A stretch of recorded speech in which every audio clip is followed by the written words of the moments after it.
I had heard about this guy named Moe Norman, but he was kind of this mystical character from Canada that I didn't even know he was really real. I mean, it was just this guy that was known as an incredible ball striker that no one really could get close to, that not too many people knew. He was reclusive. He didn't really play that much on the PGA Tour, so no one really knew him. He was from Canada. You know, I think about this a lot, and I get asked this a lot, why, you know, Moe didn't win a major championship. And it makes sense. We tend to rate the best golfers are the ones that win major tournaments. And I was thinking about this the other day. I'm like, you know, I was watching the Garth Brooks documentary. He didn't write half the songs. He didn't write half the songs that he became famous for, right? You don't even know who the songwriters are, right? So I'm thinking, you know, Garth just sings them, but he didn't write them.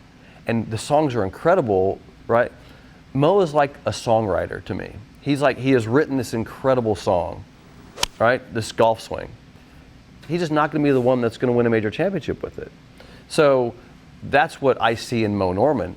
If you're going to win a major championship, you know how many events the average tour player has to play on the PGA Tour before he wins a major? There's guys like Ricky Fowler. I don't know the stats on this, but I bet you Ricky's played 500 PGA tournaments or more. He hasn't won a major yet. So it's a numbers game on how many. If Moe would have played 500 PGA Tour events, he would have won a major. But he didn't play because he didn't want to play on the tour. He didn't want to travel. He didn't want to be the guy. I don't know Bob Tway very well, but now I'm around Bob a lot because we're at the same club. A friend of mine was talking to Bob the other day, and he asked Bob, what's the worst thing about playing on the tour? And Bob said the traveling. He goes, you basically show up and you're playing golf because you're away from your family, you're away from home. It's a tough life. Moe didn't want that. He had some of that. He did some of that. Didn't want it. Went home.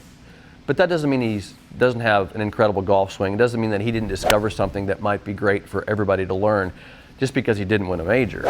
So if you talk to any great golfer that knew Moe Norman, Lee Trevino, Tiger Woods that had met Moe, Vijay Singh, the late Ken Venturi, all these guys that had known Ben Hogan, they would tell you this guy is the greatest ball striker that's ever played the game. They're the best players in the world are saying it. When you talk about Moe Norman, you're talking about a legend. And you say, that's the Canadian guy that hits it so damn good, isn't it? And I says, that's him. He's a legend with the professionals. Good ball strikers recognize good ball striking. I mean, the purity of technique of a swing for the average guy that can now hit a ball solid down the fairway and get benefit from a single plane swing because he learned Moe Norman's swing, that's the focus here. I think it's fun to see a guy like Bryson DeChambeau, who, yes, there are some differences in Bryson. Golf has become a game of distance. I mean, let's face it. But you know what's fun about golf? Is knowing that every day I wake up, that I'm going to hit it solid down the fairway, and then I'm going to be able to play the game and have fun. That's what matters to me. And that's what should matter to most people, is not that Moe didn't win a major, not that they should try to hit it 345, that they hit a ball solid and a ball straight, and they know it's going to go down the fairway, and they're going to be able to play and have fun playing golf. That's the focus. I taught conventional golf for a short period of time in my life, and it was so difficult to believe in what I was doing. The reason that I love what I do and love this whole idea of in Moe Norman was it was an easier way. Moe was the validation of it, the feeling of greatness, right? Moe knew that he had something, and he would tell you this, I have something that nobody else has. But I don't think Moe really knew the biomechanics of it, like what I dig myself into quite a bit. But you were seeing Moe take a club shaft and start it and impact on the same design of the golf club. So you weren't altering the plane of the golf club. So there was so much common sense I was seeing that I just knew intuitively that this was such a better way to accomplish hitting a golf ball. But Moe figured it out, and I honestly believe that. And it gives me something to teach that I really believe in. And I was involved with a company called Natural Golf, which was teaching a single plane version. It was basically the scientific version of Moe Norman without ever knowing who Moe really was. And then that collaboration happened when Mark Evershed, a good friend of mine and a well-known instructor, said to the founder of Natural Golf, he said, hey, this is what Moe Norman did, this whole idea of starting on a single plane. So Natural Golf was doing a clinic with Moe in Chicago in 1994, and I went to Chicago and met Moe for the first time and watched him hit golf balls in a clinic. And it's hard to describe the sound of the ball. That was the thing, just hearing the sound of the contact, the trajectory of the golf ball, the energy the ball came out with in the initial flight. These are like little bullets that are just going out there with just perfect trajectory, one after the other, after the other, after the other. And there's a 250-yard target down there, and there's a metal pole, and the ball would just go ding. About every fifth or sixth or seventh ball, you'd hear it. Everyone's going right at it, and all of a sudden he'd hit the pole, from 250 yards. And Moe the whole time is saying, it's so easy, so simple, it's a walk in the park, as Moe would always do when he was hitting golf balls, just doing what he loved to do. And that's what you kind of saw when Moe did a clinic, is you put him a golf club in his hand, you put him on the driving range, he would transform into a great performer, and also you could just see his love for golf and his love for the game.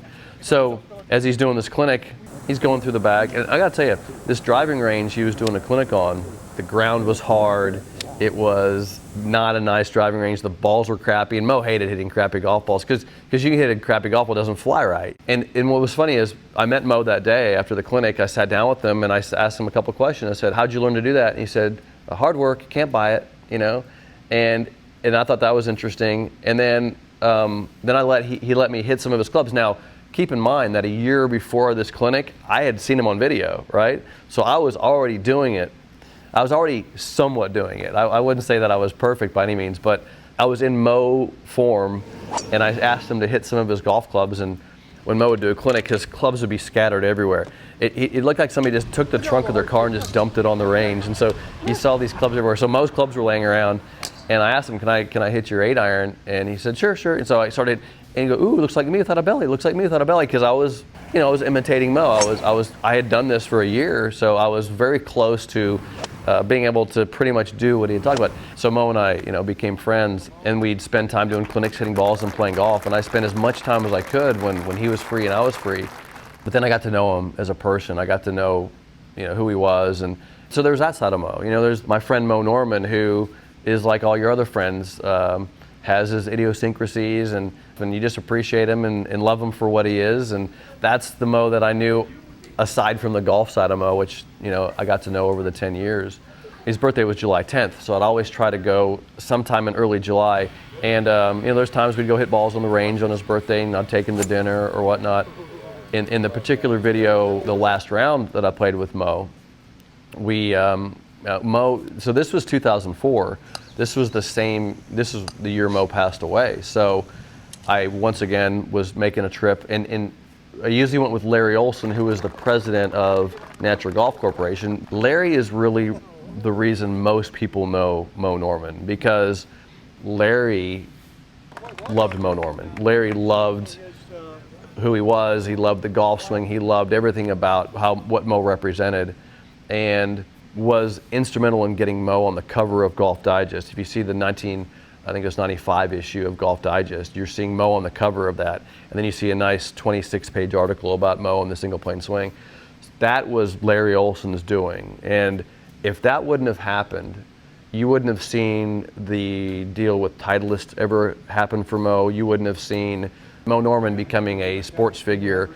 That was Larry Olson's doing. So you got to give Larry a ton of credit for that happening. But so Larry and I would go travel up and see Moe, and we'd take Moe into the batting cages once in a while on the range, and we'd do fun stuff. But on this particular, we knew Moe's health wasn't well.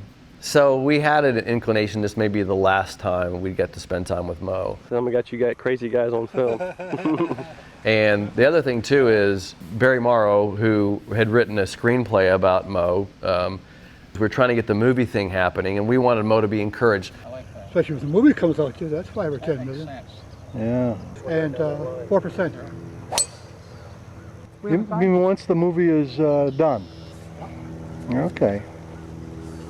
That'd be great. Our goal was kind of to be encouraging to Moe, to keep him around longer. I mean, we didn't know how long he had, but we wanted to make sure he was encouraged. Number one, the movie coming out, and we wanted to get Moe back down to Florida, and Moe would come do clinics at our golf school sometimes. And so anyway, so we traveled up there to see him. And what's interesting is a lot of times when I would see Moe, he just would go play 9 holes. He didn't want to play more or whatever.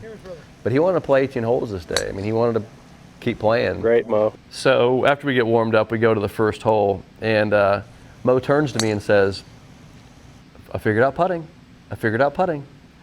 And so Moe always said stuff like this to me, like, I figured out, I go, what do you mean, Mo? And he said, every putt's like a 3-footer. Every putt's like a 3-footer.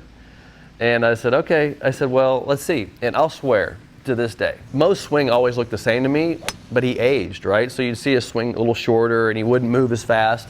But that's what we do when we age, you know, sometimes, but the mechanics of the swing are all there. And so Mo hits it down the fairway. And he was hitting about 220 yards off the tee, you know, not as long as he used to be, but, you know, right down the middle.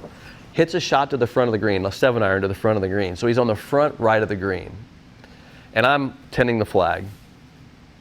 And I'll swear to this day that he rolls the 60-footer, goes down the slope, goes right in the middle of the hole. And he looks at me and he goes, told you, everything's a 3-footer, and he just walks off the green. That happened on the very first putt. After he just said to me, every putt's a 3-footer, it was a 60-footer. So I was laughing. I mean, but this happened all the time with Mo. I mean, this wasn't like, oh, got lucky. And it was like, this Mo does, just like the first clinic I saw me hit the flag, hit the target the first 3 times. This always happened. I mean, this stuff, Mo always did this kind of stuff.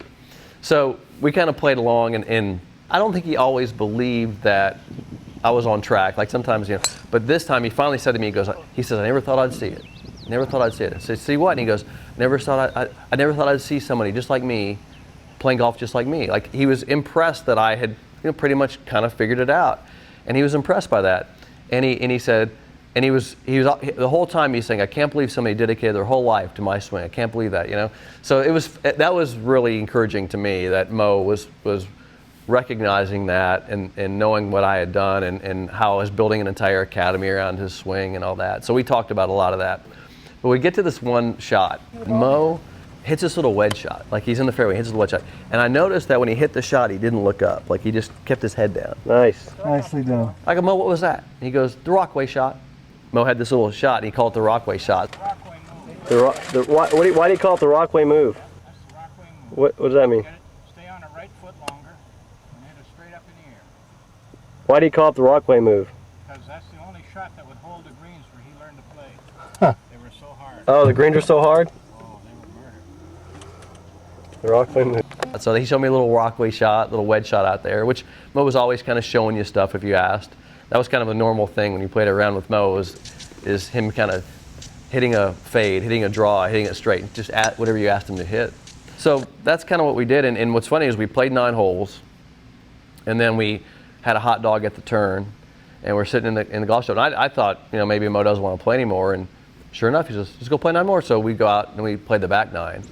And I knew he wasn't feeling that well, and I knew that it was probably hard for him to play that last round. And I knew that he probably kind of knew that it may be the last time I got to see him and play with him, because he knew that I probably wouldn't see him before, you know, the fall when he would go to Florida. And he wasn't going to Florida that much anymore because of his health. So we kind of knew. We kind of knew that was the last time I'd get to play with him. And then it was a funny story because Mo kept saying that he met a ghost. You know, and I was kind of like just not really paying attention. Didn't really like, okay, Mo, you know, and didn't really pay attention. So we get to dinner, and there's a restaurant in Kitchener. And it's next to this hotel where we were staying. And inside this restaurant, there's a bar, there's a steakhouse upstairs, and there's an Italian place downstairs. So it's kind of a 3-level type thing. And when we arrive, Mo is sitting in the chair. Mo hated if you were ever late. I don't remember one time Mo ever being late. I mean, I don't know if it was an affinity for time or the 2 watches he was wearing or the 3 watches he was wearing, but Mo was like very, very regimented about being on time. I hated when I was late around Mo because he would hold it against me for a little while. So anyway, Mo was early, right? So we get there, and Mo's sitting in the chair, and he's kind of sitting by the hostess stand, and he has 6 pieces of paper in his hand. I said, "What's that, Mo?" And he hands me a piece of paper, and he goes, "Met a ghost, and the ghost gave me this," and he gives me a copy. Mo had made copies of this. It was a piece of paper that he had made copies. He didn't make copies. Somebody had made copies for Mo. And all it said on the paper said, "Play golf from the heart. Play golf from the heart." That's what it said. So I put it in my pocket. And so we asked Mo, "Where do you want to eat? You want to eat a steak, house right here, or Italian downstairs?" And we had all planned on going to the steakhouse. And Mo said, "Downstairs." So we said, okay. So we go downstairs to eat dinner, and Moe orders a steak from the Italian restaurant. That was Moe Norman. But anyway, so we go downstairs. But then I actually put the camera down on the table, and we had a chat, you know, and I was with Gus Maui and Audrey Maui and Larry. And Audrey and Gus were the caretakers of Moe Norman. They were great to Moe. And so we were having a dinner conversation there. All right, Mo. Happy birthday, Mo. Well, I just think every day, there's a lot of nice things in there. Both believing in yourself and your heart. Just got to tell a photo. Yeah, I mean, you are good that way, you know. And I always had Moe pull out the money that was in his pocket. He used to carry $20,000 or $30,000 in his pocket. And I had him pull it out on the table and show how much money he had. So I think he throws the money on the table, and I started counting it or whatever. Moe talked about this whole idea of playing golf from the heart, and we talked a little bit about that. But that was kind of the last time that I spent with Moe, and it was good to, you know, play golf with him and actually have a final dinner with him. I got a call from Larry Olson that Moe had passed away, and I don't really remember. I just remember calling my wife. Yeah.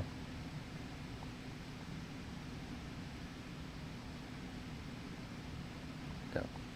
September 4th. What's interesting about that time period was Barry Morrow, who had written the movie, Barry was in the process of repurchasing the script back from Warner Brothers, and it happened on September 15th. So we knew that date was coming. And so we were hoping that we were going to get the script purchased back before Moe passed. We didn't know Moe was going to pass, but we knew that his health was failing. So we were hoping, and we were trying to encourage Moe, hey Moe, because what happened is Warner Brothers had held on to this script for 5 years, and they hadn't produced the film. And so Moe was like, okay, my film's never going to be produced. And then we're like, okay, Moe, we're going to get it back. So we were hoping that the idea and the thought of getting the film back would keep Moe encouraged. So, but he passed before that, and then we finally bought the script back in September 15th. I just think about that trip I'd make every year to go see him, you know, that kind of thing. Because, you know, Moe wasn't, you couldn't just pick up the phone and call Moe. I mean, it wasn't like all your friends, I pick up your cell phone and I talk to some of my friends every day, you know. And Moe wasn't, there's no cell phones. Moe wasn't carrying a cell. I couldn't just go, hey Moe, what's going on, you know. So there was just contact points, and I had to make a lot of effort. Fly to Canada, go over there and see him, go to Florida, see him. So there was just making those contact points. So yeah, I mean, not being able to do that anymore, you know, and see him, or see him in Florida for that matter. So I think about that, you know, I think about, you know, and I think about the times when I love talking golf with Moe. I just love the golf conversations. I love the, Moe is always in learning mode.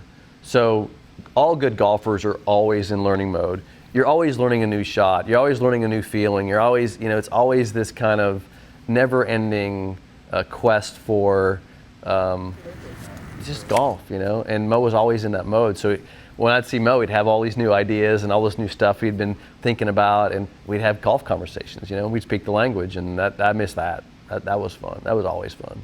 Yeah. My favorite story was Gus Maui told me. It's one of my favorite stories.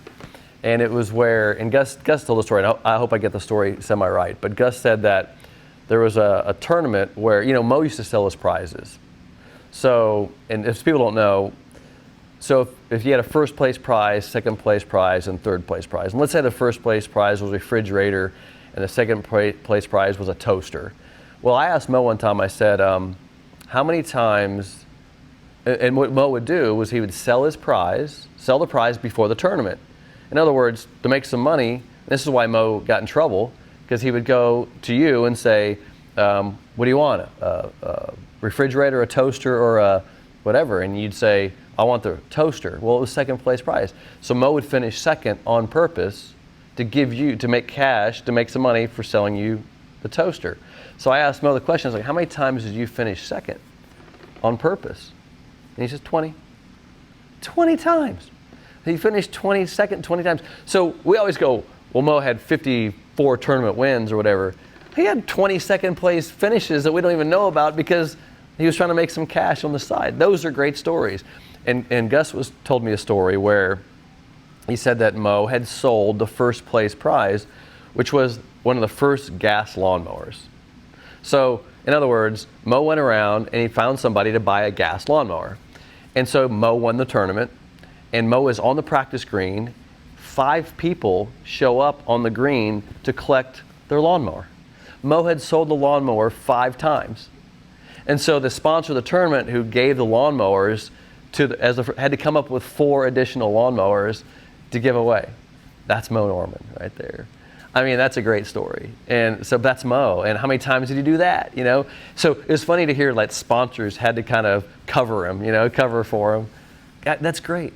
And the thing about, that's the beauty of Moe, is that I did it my way. That's what Moe used to say, I do it my way, I do it my way. Well, you know what, we need more of that. He's not hurting anybody. He's just being Moe. He's being him. He's doing what he's not trying to please anybody. He's not trying to be something that he's not. He's just being himself.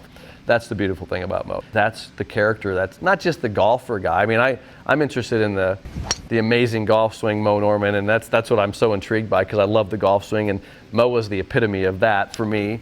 But it's that character too that's just so fun. Add that to the mix, and I think sometimes the swing gets ignored because of that. You know, people just look past it. Oh, Moe's a weird guy, and he had this weird swing. You know, they kind of relate the two. But actually, Moe's kind of a weird guy and an odd guy who was, because of that, developed a biomechanically perfect golf swing. That's what I see, you know, and that's what it took, you know. Not trying to fit in, do it his way, and you get this amazing character and this perfect golf swing.